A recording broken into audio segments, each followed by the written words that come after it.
What's going on? How's it going? Good afternoon. Welcome to the show.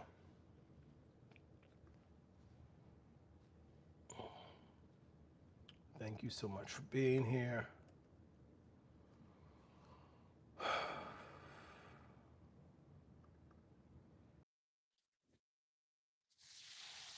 Mhm.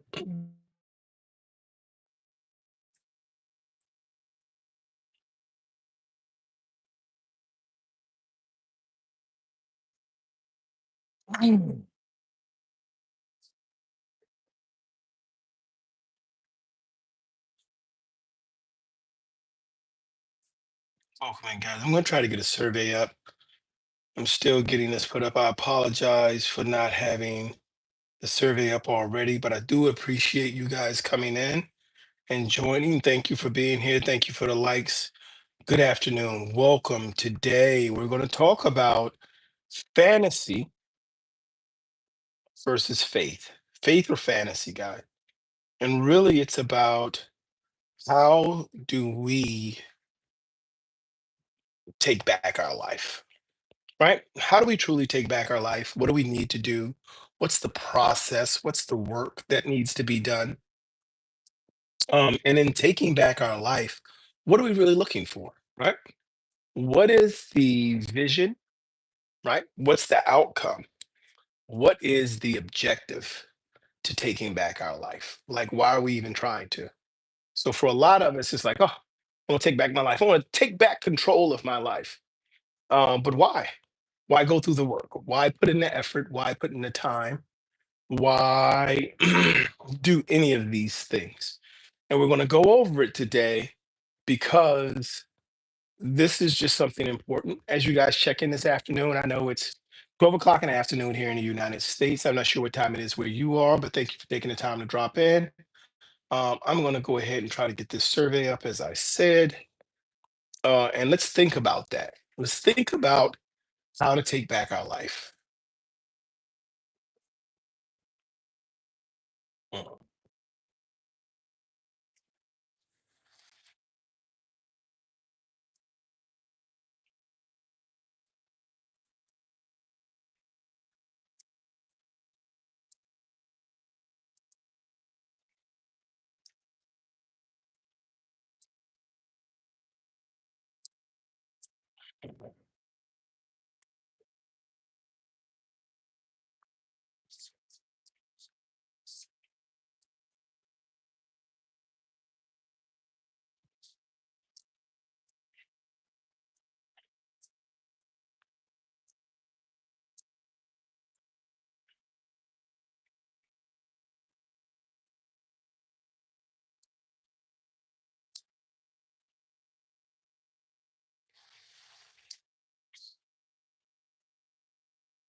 Mm.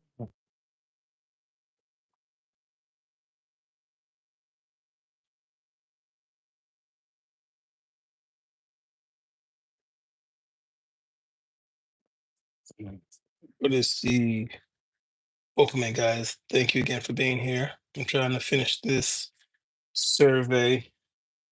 I have to put in this poll. Top Gun, thank you for being here, boss. How you doing, man? What's going on, Top? Let's see. How do you decide what to do next? Do you plan? Do you use faith? Is it random, or do you not care?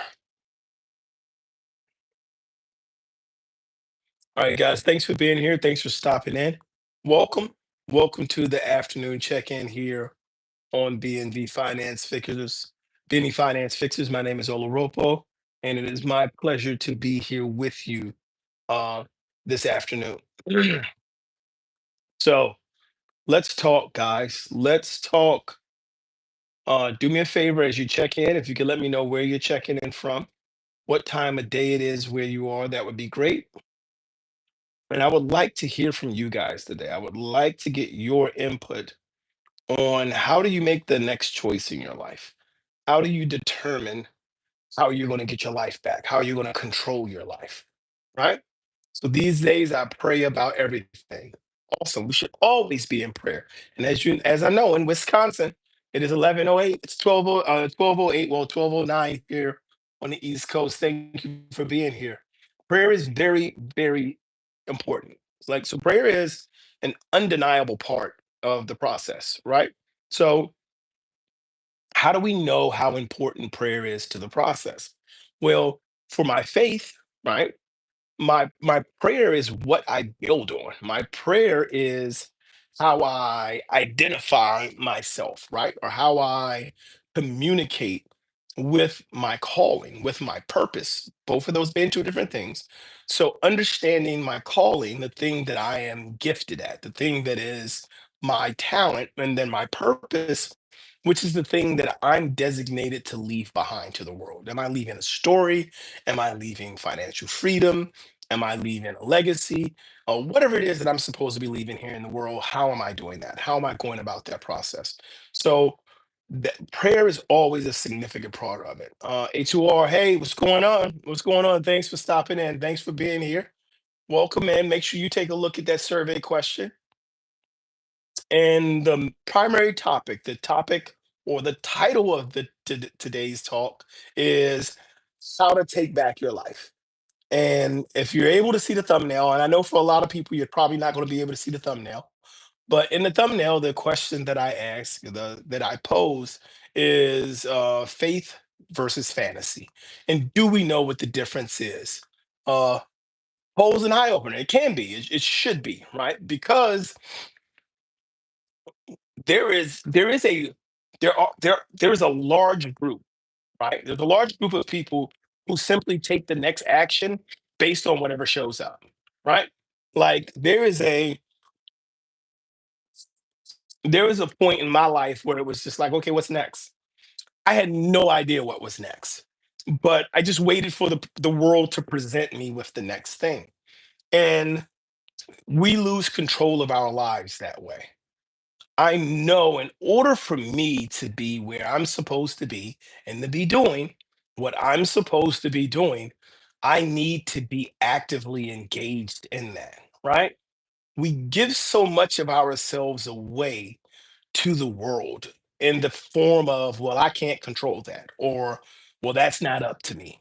We give so much of that away that we basically give up our life. And we need to take that back, right? Because a lot of people don't even know we give away our happiness.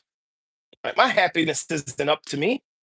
I'm not happy because they don't know how to act. I'm not happy because hey, they don't treat me right. She don't talk to me the right way. He don't do the right thing for me. My parents, and so we give our happiness away based on the fact that everything in our life is determined by how other people respond and what other people do. Uh, is that Jesus himself? Do you go by Jesus or Jesus? Which one you want to go by? Let me know. Hello, Bert. Close. Did your autocorrect put my name in as Bert instead of Bird? Don't worry about it. Don't worry about it. So it's BYRD. But sometimes it does sound like Bert. So it's Oloropo Bird. It's like bird in the sky, but spelt with a Y. That's all it is. So a lot of us give our happiness away, right? We give so much of our life away to other people because we don't define it for ourselves.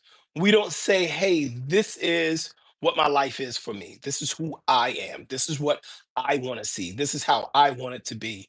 And we allow for the actions and the behaviors of others to just like absolutely take over and domineer who we are and what we're doing. And so I'm glad to have all of you guys here today. I'd love to hear more from you. And let's talk a little bit about how do we truly take back our life? Like, how do we truly go through the process of choosing faith over fantasy? Because there is a difference, right? Fantasy, and I'm going to take a second and try to kind of explain that, guys. Like, I would like to hear from you guys. Do you have any take on what is the difference? Just a second. Do you have any idea of what is the difference between faith and fantasy? what would be the primary difference between faith and fantasy? I know I have my viewpoints, I have my position, but I would like to hear from you guys. What's your thought on the difference between faith and fantasy? Because I believe that difference and the distinction between the two can go a long way to um, enlightening us and giving us insight into our own destiny, our own behaviors, and our own way of being productive and active.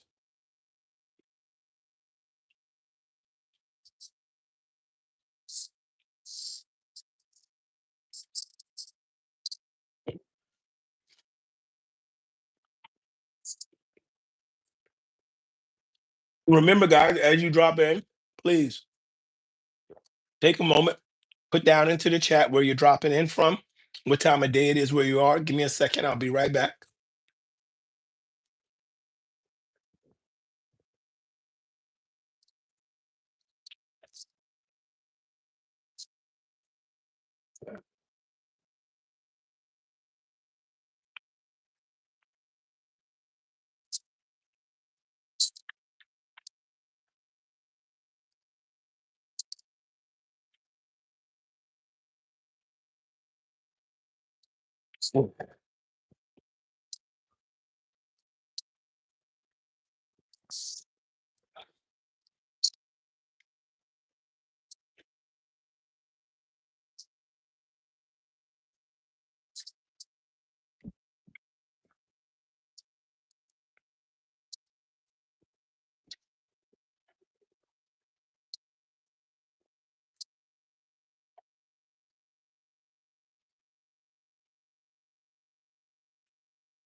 All right, guys, I apologize.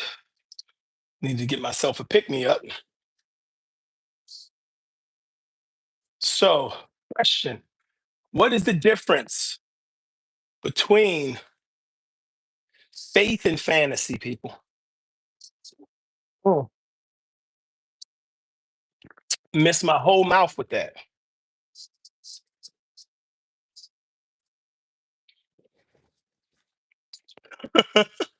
Now I'm gonna be sitting here with a stained shirt. I guess it's just maybe I could put the microphone over the wet spot. Uh, so, what is the difference between fantasy and faith? Let's see what we have. It is. It's because I'm being stared at. You guys stare. Faith is a principle of believing something unseen while it's creating fictional scenarios. Thank you very much for the thumbnail. That is that Neville? Am I saying that correctly? Neville Stevenson? So you say faith is a principle of believing something unseen while fantasy is creating fictional scenarios. All right. I believe that's what you're saying. Let me know if that's correct. If I read that correct. So I think that's yes. I got the name correct, and that I because it looks like the word fantasy is meeting. So faith is a principle of believing something that is unseen, while fantasy is creating fictional scenarios. Fantasy, exactly. Okay, I be, I'm on that same page with you. That's my thought process as well. That's my belief. That's my vision of it as well. And I'll share with you why. Faith requires something that fantasy does not. Faith requires action. Fantasy does not. Yes, baby.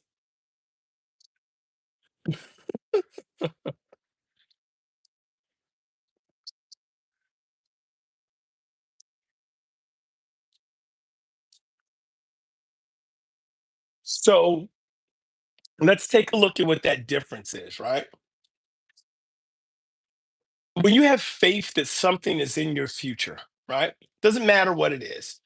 Um, As they describe it in the churches, faith is the substance of things hoped for, the evidence of things not seen, right? Uh, it requires action. Fantasy requires nothing from you. Fantasy is just it like there's that thing of bringing your dream into reality, that process of going from talking about it to being about it that can only happen with faith, right? Faith is when, and don't get me wrong, fantasy has a place. Like you need to be able to, that whole thing about thinking outside of the box, you need to be able to have a degree of imagination to create the fantasy, right? You need to be able to dream about owning an island. Here's the thing, somebody had to think that for that to become a thing. So the stuff that we think is ridiculous, somebody had to consider it before it became reality, right? The things that we're living today were fantasy, right? They were fantasy 30 years ago, 50 years ago, 52, right? So in 1980, right? 1980, the thought, right, at 8 years old, oh, at some point, music's just going to flow out the air. You'll just have devices that'll sit on your table and play music. You mean like a radio? Of course, everybody can use radio. No, no, I mean like you can just choose your song. You're gonna just be able to speak into the air what you want to hear, and then that music is going to play. It was a fantasy. These right here, these smartwatch things. Anybody remember Dick Tracy? Anybody remember Dick Tracy? This is really old, and he had the watches, and I think they used to call him Hey Friday or whatever the guy's name was. They would call him on the watch. Remember that? That was fantasy. All of that had to come from somebody's imagination before it could become a reality, right? So we have to understand that this takes a action by someone to turn it into something, right? And so that's why fantasy does have a place. However, it's not the same as faith. You can write that fantasy on the page as much as you want to, but the faith to step out and say, this is possible and I'm going to create it is something completely different. All right. Uh Anthony has says faith requires action, fantasy does not. That's a whole message. Wow. Uh that's the step of the process I get stuck on, the action portion, right? You remember Dick Tracy, exactly. Here's the thing, it is that action part, right? Because a lot of times we can see where it is we're trying to get to. Like a lot of times we can envision it. We can fantasize about it. But then making that thing happen. So my wife and I, we're sitting around, we're talking, we're making plans for our future, we're thinking about some things. And one of the conversations we had, one of the expectations we set was, okay, well, I want us to both establish uh next major step for us is we both want to establish generating $15,000 a month in income. We both want to do $15,000 a month, $30,000 as a couple per month in income. That's our next challenge level, right? Well, you look at some other things, right? We start looking at numbers, our number of children, property that we want to acquire, different endeavors we want to take, investing. And it's like, okay, well, $15,000 a month, like that's $30,000 a month for a couple. It's about $360,000 a year. And I do the math and I'm like, man, maybe we should be aiming higher. Maybe $15,000 a month as generated income isn't a big enough number, right? Uh, Dick Tracy was the smartwatches. When so Commander, the show Dick Tracy, we're talking about fantasy. So in Dick Tracy, the fantasy of the smartwatch where you could call and be like, "Hey, Friday," or whoever you were calling, whoever they used to call. I think one of them used a watch, and then the other one used like their shoe or something. But it was just saying, what's the difference between fantasy and faith, right? And so that was fantasy until someone had the faith to say we can make this happen and let's start working on the technology, right? So that's what that was. Novella says most people have issues dreaming, then putting the dreams into systematic steps to walk out, which requires discipline and resilience. It does. It does. Exactly. This is what I mean about this is how we take back our life, right? We have to transition it to paper.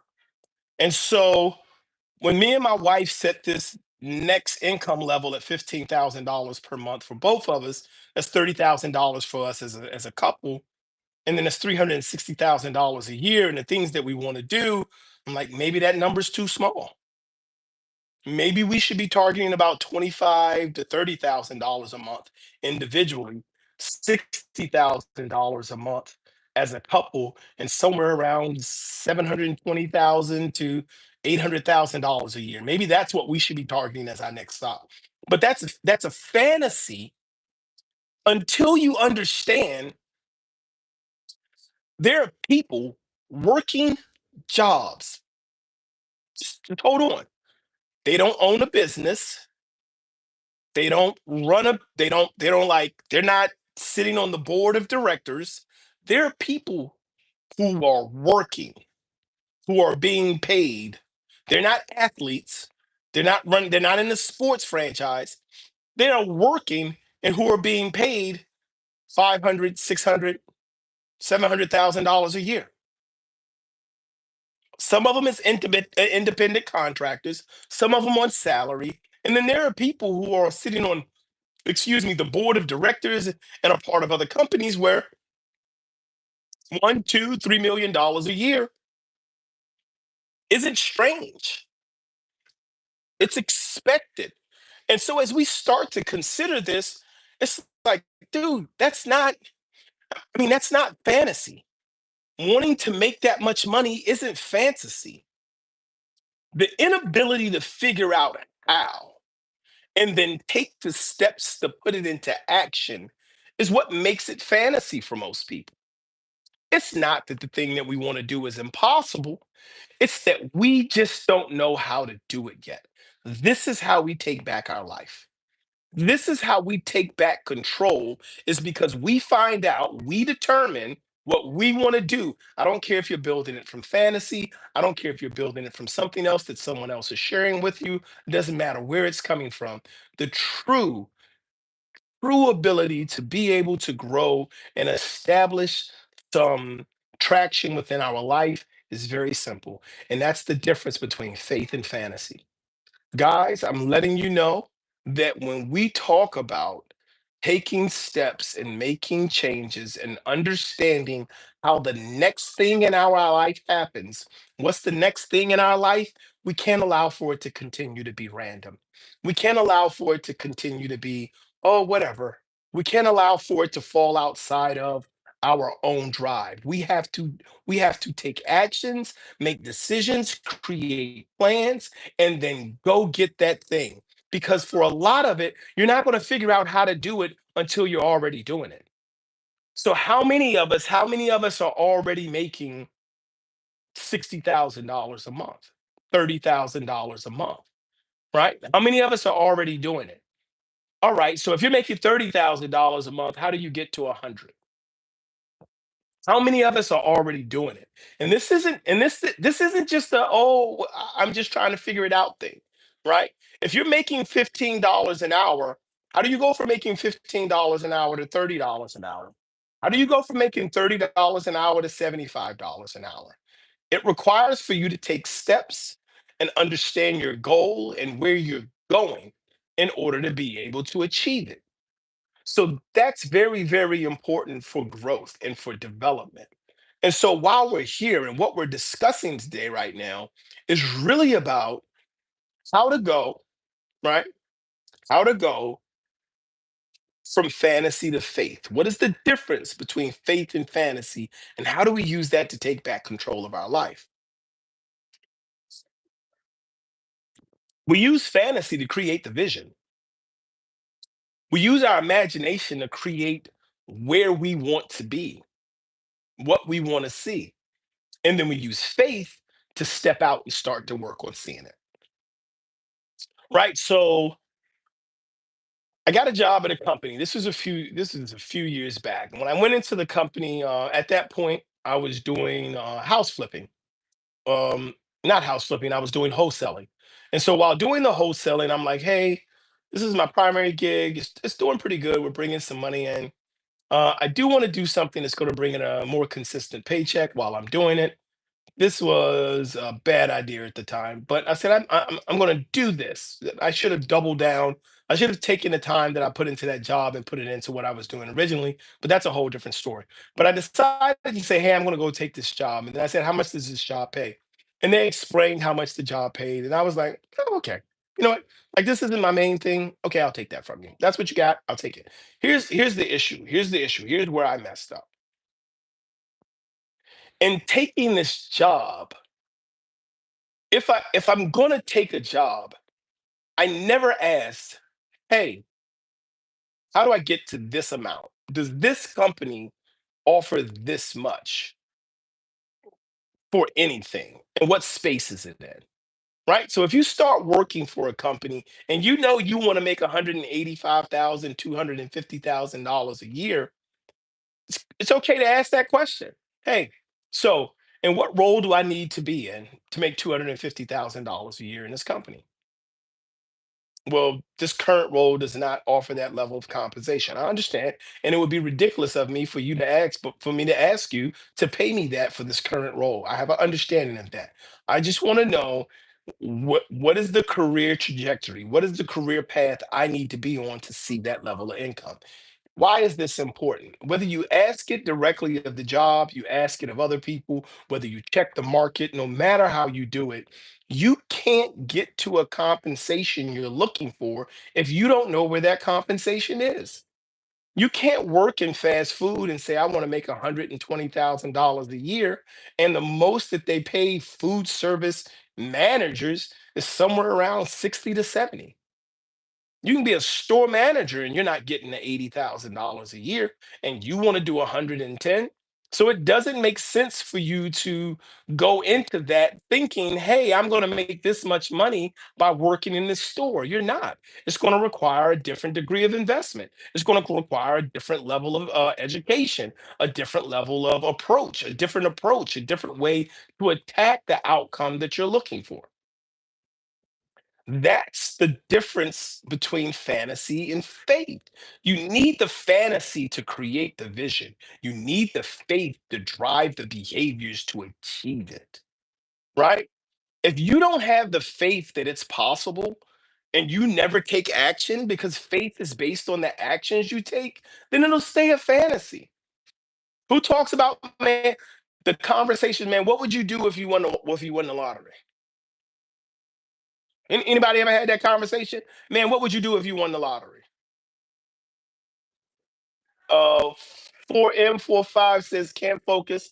I got 24/7 trying to make it, but still struggling. I understand that can happen. Hold on just a moment, guys.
Apologize for that, guys. Sorry I had to step away for a moment. 4M45. Can't focus. I got I got 24/7 trying to make it, but still struggling. I'm not sure exactly what you're saying, 4M45. Could you give me some more information about that?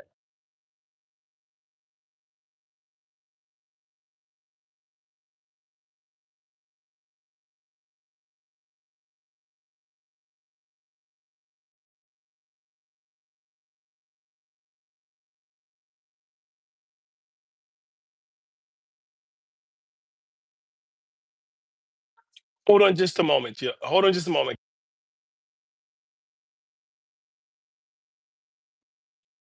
So my baby's coming down. So I think 4M45 is gone.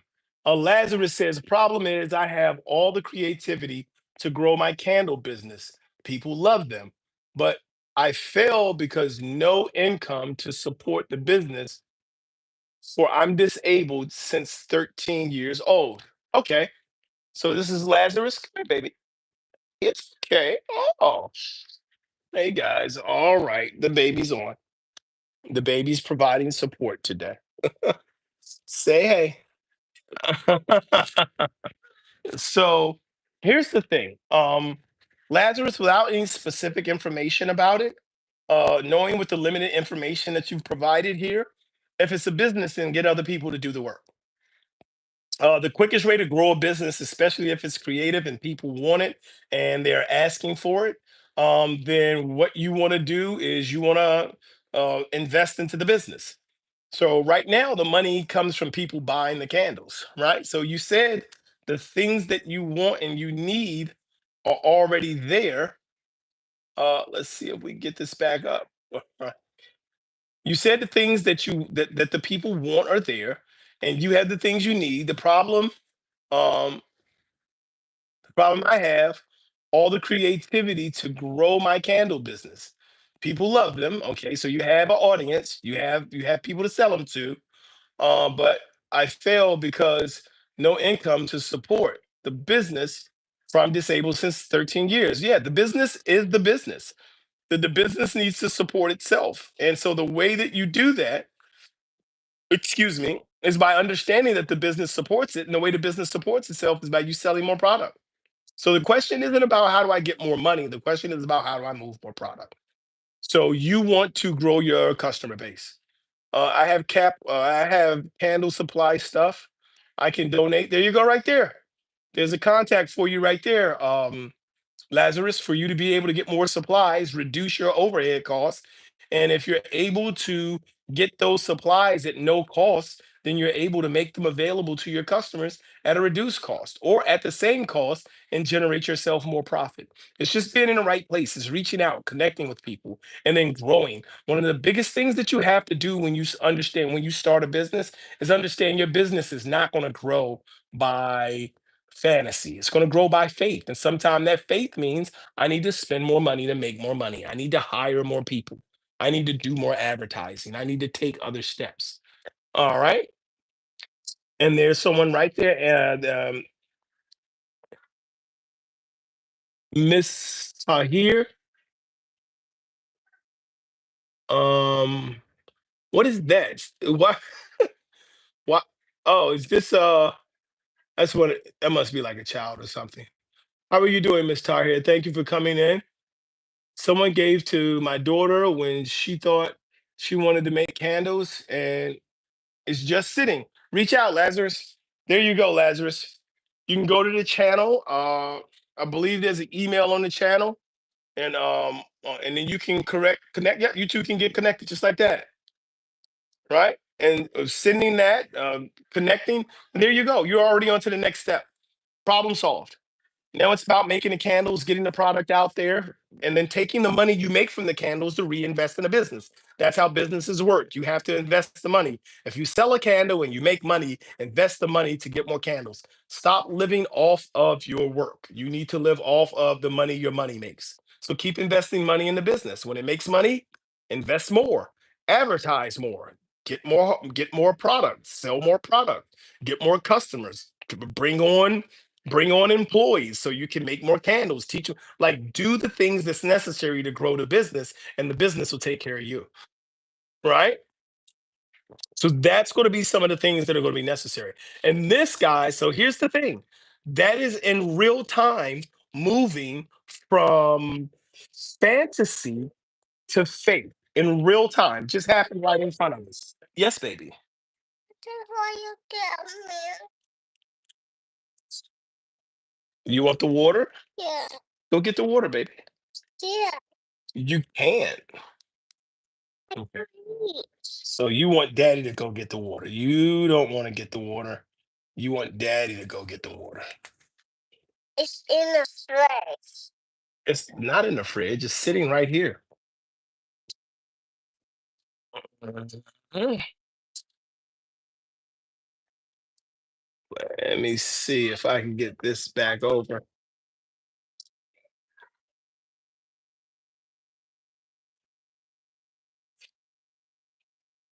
There we go. So those are the things that we do, right? Those are the things that we do in order to see change, to see growth, to make things happen.